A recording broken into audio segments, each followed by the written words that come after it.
Charwich Koniinge Letters by Charwich and Koniinge. Letters sent between Charwich and Koniinge about their search for Azura's star.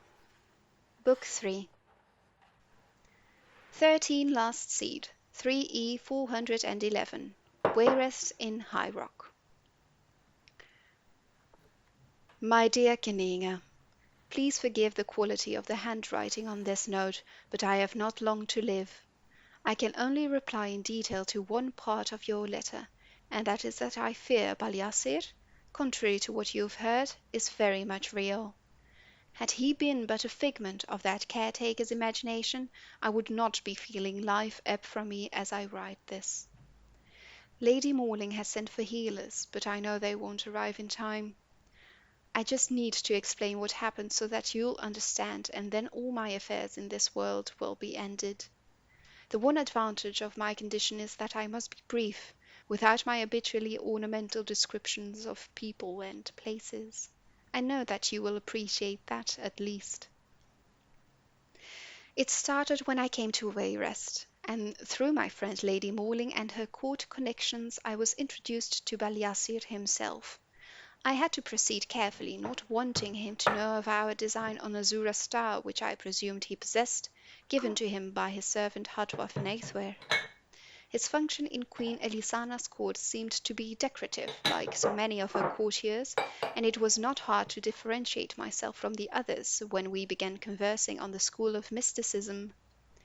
Many of the other hangers-on at the palace can speak eloquently on the subject of the magical arts, but it seemed that only he and I had deep knowledge of the craft. Many a nobleman or adventurer who aren't mages by profession learn a spell or two from the useful schools of restoration or destruction. I told Baliasir quite truthfully that I had never learned any of that. Oh, but I wish I knew some healing spells of the school of restoration now. But that I had developed some small skill in mysticism. Not enough to be a psychic, of course, but in telekinesis, password, and spell reflection I had some amateur ability. He responded with compliments, which allowed me to segue into the topic of another spell of mysticism, the soul trap. I told him I was unlearned but curious about that spell, and very naturally and comfortably I was able to bring up the subject of Azura's star, the endless well of souls. Imagine how I had to hold back my excitement when he leaned in and whispered to me, "If that interests you, come to Cluthic's Cairn, west of the city, tomorrow night." I couldn't sleep at all. The only thing I could think of was how I would get the star when he showed it to me. I still knew so little about Baliasir, his past and his power, but the opportunity was too great to let pass. Still, I must admit that I held hopes that you would arrive, as you threatened you might in your letter, so I might have someone of physical strength to aid me in my adventure. I am growing weaker and weaker as I write this, so I must proceed with the basic facts. And Baliasir led me through the maze of it to the repository where he kept the star. We were talking quite casually, and as you've so often said, it seemed an excellent time for an ambush.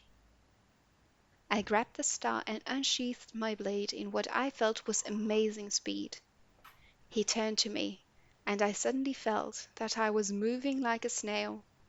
In a flash Baliasir changed his form and became his true self, not Men or Mer, but Dedra, a colossal Dedra lord who swiped back the star from my grasp and laughed at my sword as it thudded against his impenetrable hide. I knew I had been beaten, and I threw myself towards the corridor. A blue flash of energy coursed through me, flung by Baliasir's claws. At once I began to feel death. He could have smote me with 1,000 spells, but he chose the one where I could lie down and suffer and hear him laugh. At the very least, I did not give him that pleasure.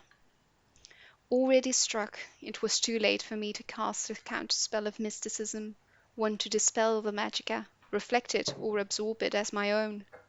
But I did still know how to teleport myself, what mystics term recall, to whatever place I'd last set a spiritual anchor. I confess that at the time I didn't remember where that would be.